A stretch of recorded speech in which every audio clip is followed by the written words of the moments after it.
Okay, so now that you've got familiarity with the chords and the melody for this tune, we're going to put them together to make a lovely sounding chord melody arrangement.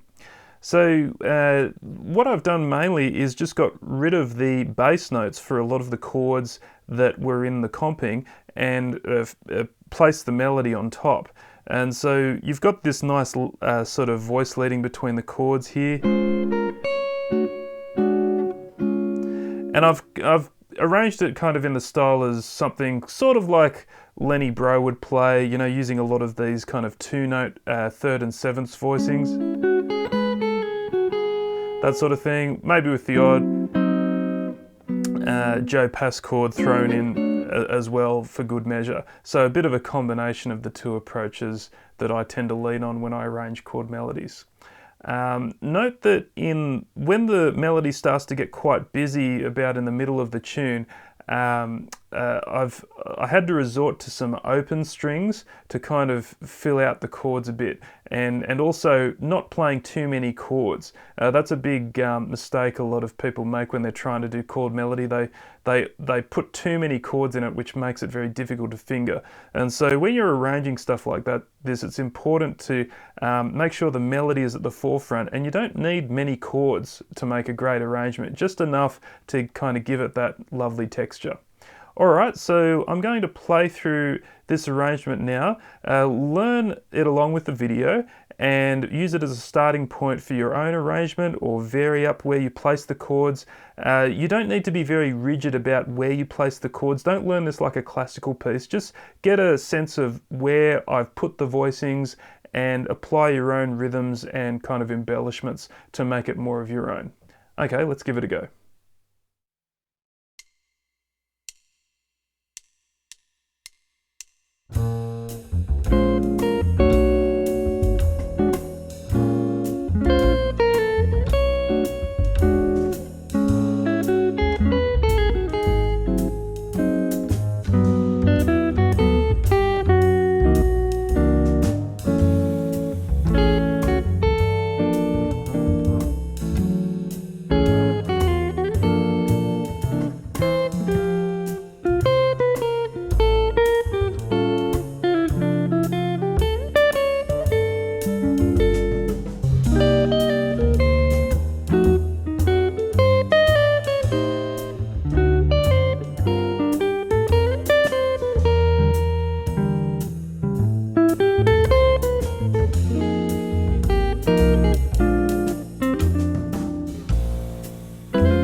Okay, so there you have it, a chord melody arrangement of Along Came Betty.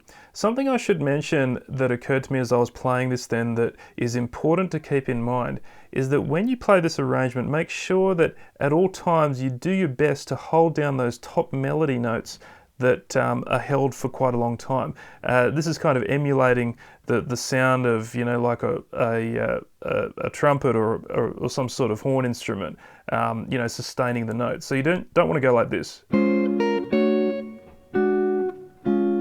You want to have that long note held down in the top.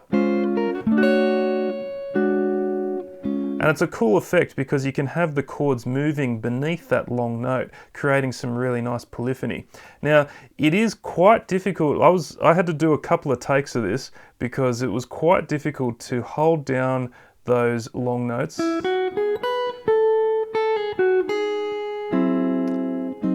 With those particular chord shapes, you need to be very, very kind of finicky with your fingers to make sure that you don't accidentally bump the string that's supposed to be sounding long while you're holding down those kind of voicings.